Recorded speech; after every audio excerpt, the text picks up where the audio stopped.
Auf diese Koordinaten, Soldat! Erbitten einen V1-Luftschlag! Objective Tesa is now ours.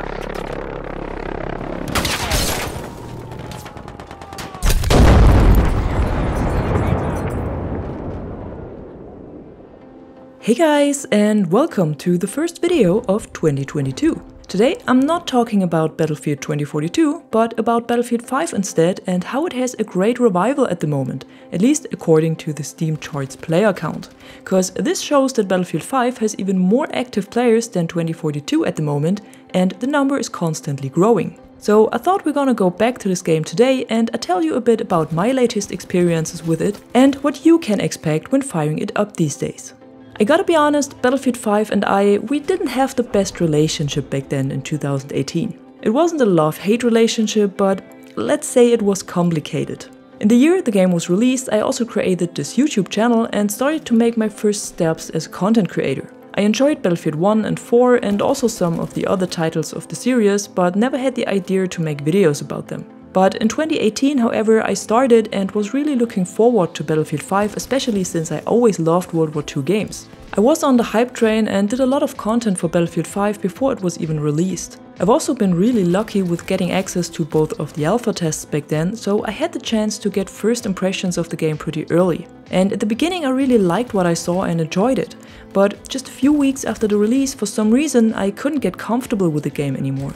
It wasn't what I had expected and I wasn't alone. A lot of YouTubers were riding the hate train on Battlefield 5, and as an unexperienced content creator I thought I had to do the same. I thought that was what people expected me to do, and I thought as a YouTuber I had to deliver. And that was not only not very helpful for the channel, but also not good for myself. Deep diving into this pool of negativity left me more frustrated and disappointed than I should have been. And it also made me stop doing content on this channel for almost 2 years. Of course, the game had its issues back then, but playing it today is something completely different for me. Not only because the game has changed, but also because I play it with a different mindset. It might never be my favorite Battlefield game and grab me like BF4 or BF1 did, but I enjoy it much more these days, even though it still has some of the old bugs and issues, like the bad soldier visibility and too many mechanics that encourage camping, or the long animations for entering and exiting a vehicle or for reviving a squad mate.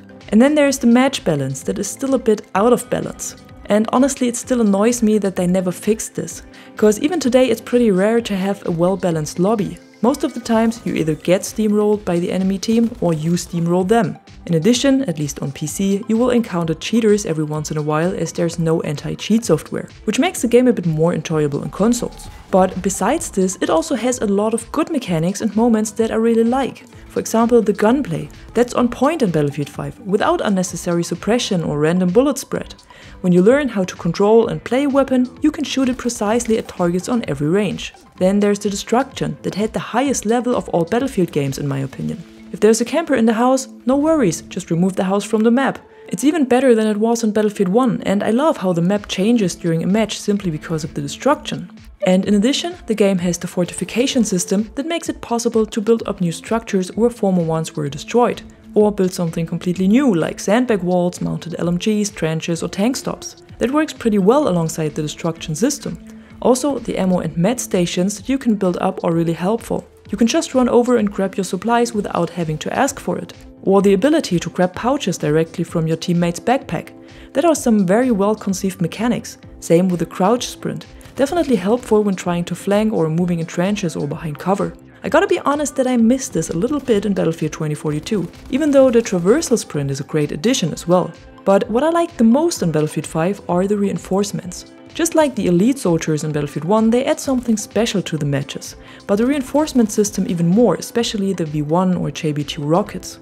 Not only because their explosions look spectacular, but also because they are a great reward for squad play and playing the objective. I always found that even with random mates, squad play worked pretty well on Battlefield 5, cause everyone was focused on earning points for reinforcements, and also squad leaders played their role a bit more. So what you can expect when firing up Battlefield 5 these days are indeed full lobbies on all platforms and quite a few good only in Battlefield moments. Like I already said, it's not an entirely different game today, but definitely much more enjoyable than it was at release. It still has an active multiplayer with 20 different maps and 9 game modes.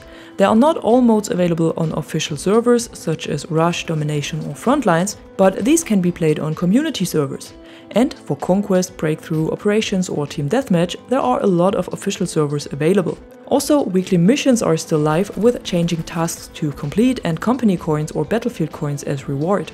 In addition, the game still has a great single-player campaign with 5 different war stories, a co-op mode that you can play alone or with up to 3 friends, and a practice range and basic trainings to try out different weapons and vehicles. The only dead thing in Battlefield 5, unfortunately, is the Battle Royale mode Firestorm. It's pretty hard to even get into a game and matchmaking takes forever.